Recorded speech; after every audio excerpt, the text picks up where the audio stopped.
Bonjour à tous, Mich Mich est avec moi et il est très excité car aujourd'hui on va vous parler du tout dernier Moyu qui est sorti, le Moyu WRM V9 20 aimants.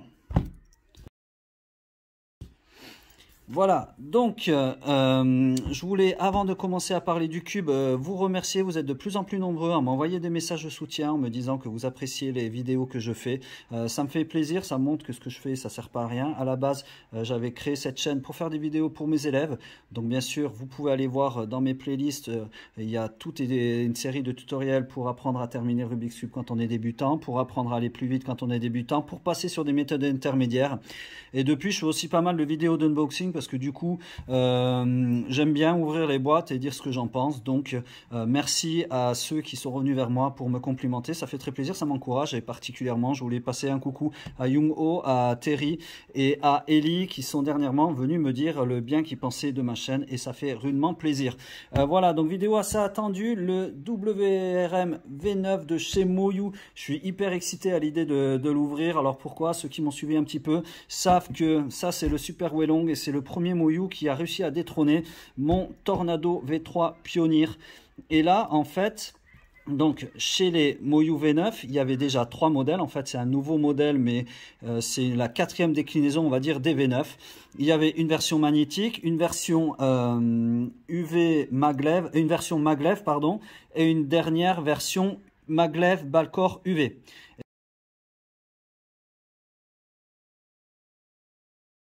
Et bien maintenant, en fait, ils ont sorti cette dernière version qui est UV, maglev, Balcore et surtout, ils ont sorti, en fait, ça, c'est le corps qu'il y a dans le Super Welong. Alors, en fait, c'est un mixte entre le V9 qu'il y avait avant et le Super Welong. Donc, on va se retrouver avec les pièces du V9 et le corps du Super Welong.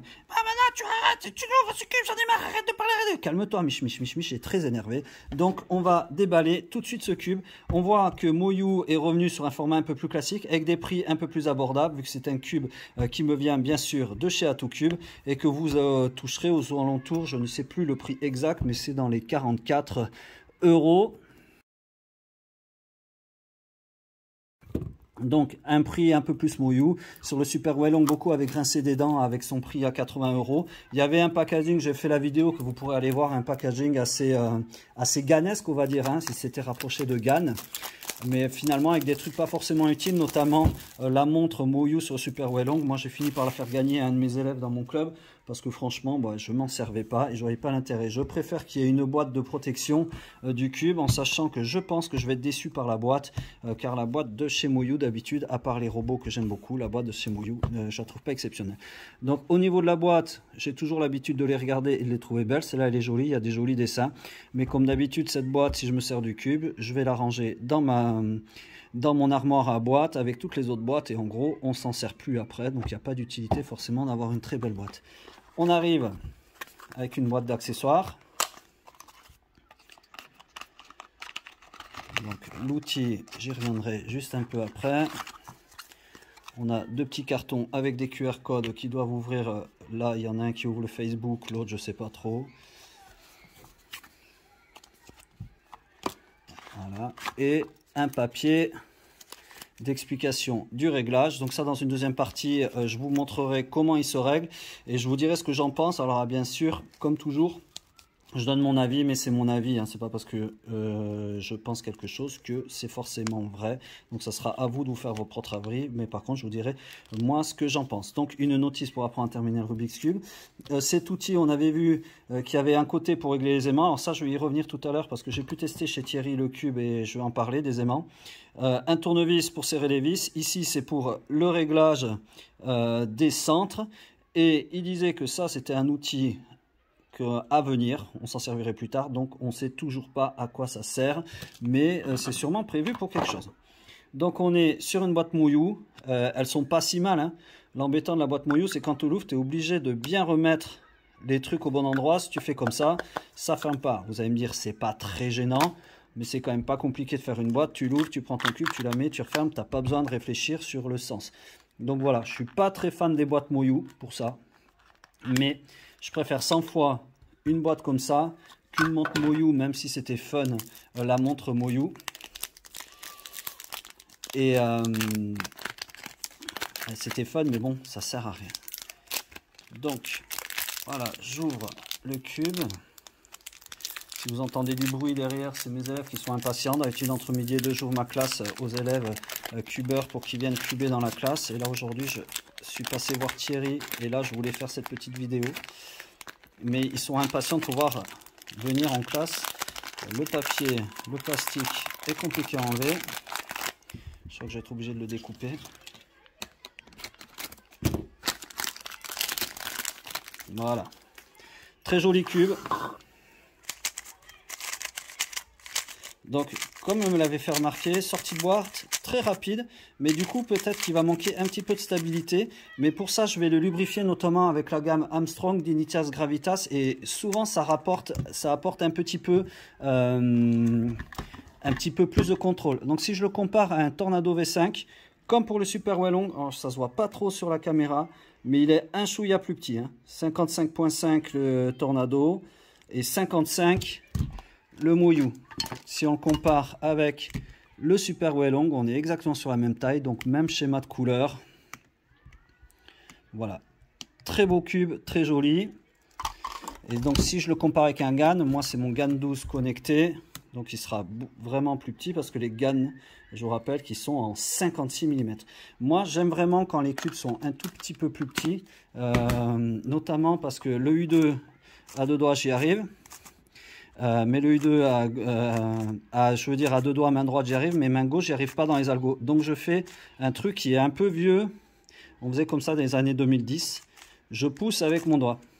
Et ça dans un algo, quand on a un cube un peu plus petit, ça passe un petit peu mieux. Voilà, je voulais vous dire le gros bémol pour moi, que j'ai remarqué chez Thierry, il n'y a pas de réglage d'aimant. Et ça, je ne comprends pas qu'en cette période, on ne fasse pas de réglage d'aimant. Pour moi, là-dessus, Moyu, ils sont clairement pas bons. J'étais vraiment content sur le Super Wellong qui s'y mettent. On peut régler les aimants. Et celui-là, non. Donc, c'est soit vous aimez cette force d'aimant, soit vous ne pourrez pas utiliser ce cube. Au niveau de la force, et en plus, ils sont forts parce que moi, mon Super Wellong, il est réglé au plus fort, les aimants sont au plus fort, et celui-là, j'ai l'impression que c'est un petit peu plus fort. Voilà ce que je pouvais dire sur l'unboxing. Maintenant, je vais le lubrifier, le régler. Je vais faire plusieurs solves avec, au moins un AVG 25, voire 50, pour pouvoir vraiment donner votre avis de qu'est-ce que j'en pense. Est-ce que moi, il deviendra mon main à la place du Super Wellong ou pas? Ou est-ce que je vais me poser des questions? On se retrouve dans une deuxième partie de vidéo.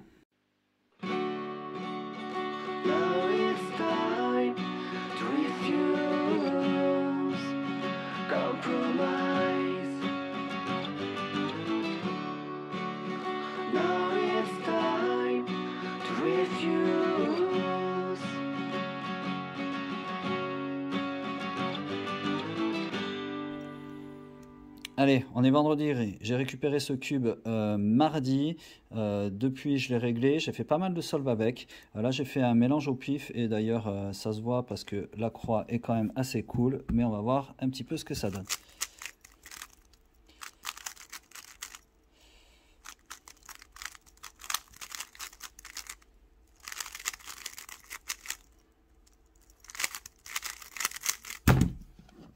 Bon, le mélange était pas mal. Ça correspond un petit peu à ce que j'ai ressenti ces derniers temps sur la résolution. Je vais très vite vous dire ce que j'en pense. Avant ça, je vous montre un petit complément au niveau du réglage. La plupart d'entre vous, vous êtes au point sur les Moyu. C'est exactement les mêmes réglages que d'habitude. Je vous rappelle qu'avec ce petit outil, en tournant dans le sens inverse des aiguilles d'une montre, vous pouvez régler 9 crans de pression du système maglev. Donc c'est la pression, celui qui maintient l'écart entre le centre et les aimants. Pardon, j'y arrivais plus. Au 9e cran, ça fait un gros clac. Vous allez écouter, vous allez l'entendre. Voilà, là ça fait un gros clac. Je suis au 9e rang parce que moi je l'ai réglé au 7e. 1, 2, 3, 4, 5, 6, 7. Voilà moi comment je l'ai réglé. C'est pas parce que moi je l'ai réglé comme ça que vous, il faut que vous fassiez pareil. Et aussi, je le trouvais encore un petit poil trop serré comme ça. J'ai desserré un petit peu la vis d'un quart de tour. Alors ça, pour le faire, alors ça j'adore parce que moi je suis un vieux cubeur. Hein, dans les années 2010, on n'avait pas d'aimant et ça me fait rire maintenant chaque fois que je mets un tournevis dedans. Il n'y a qu'avec Moyu que tu as ça parce que je vais en parler d'ailleurs d'après. J'ai dévissé d'un quart de tour partout. Voilà, donc au niveau des points négatifs, gros point négatif, pas de réglage d'aimant.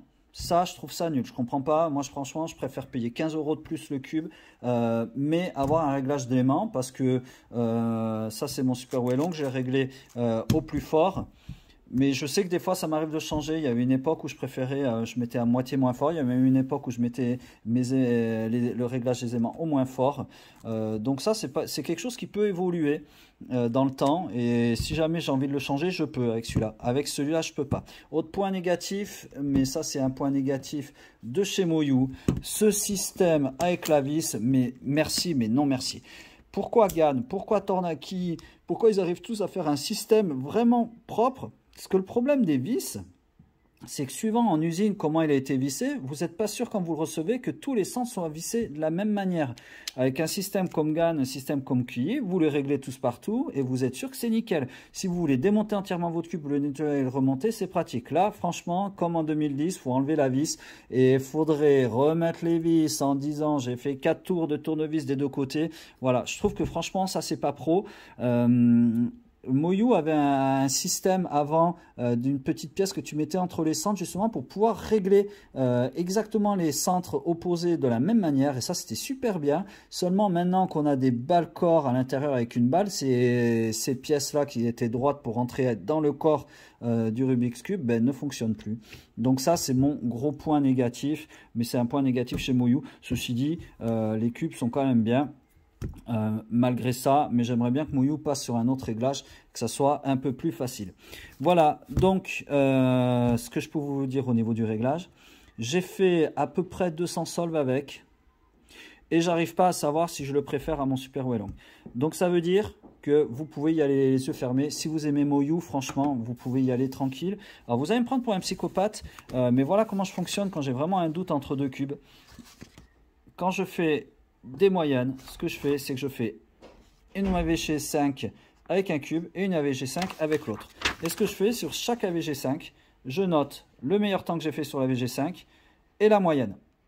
Et ça fait un point si tu gagnes. Là, par exemple, sur les 5 premiers cubes que j'ai fait, mon meilleur temps c'était 13,53 avec le V9 et la moyenne 16,20. Ensuite, j'ai fait 5 cubes avec le Super Wellong, donc j'ai noté mon meilleur temps c'était 14,60 avec le Super Wellong et la moyenne 17,15.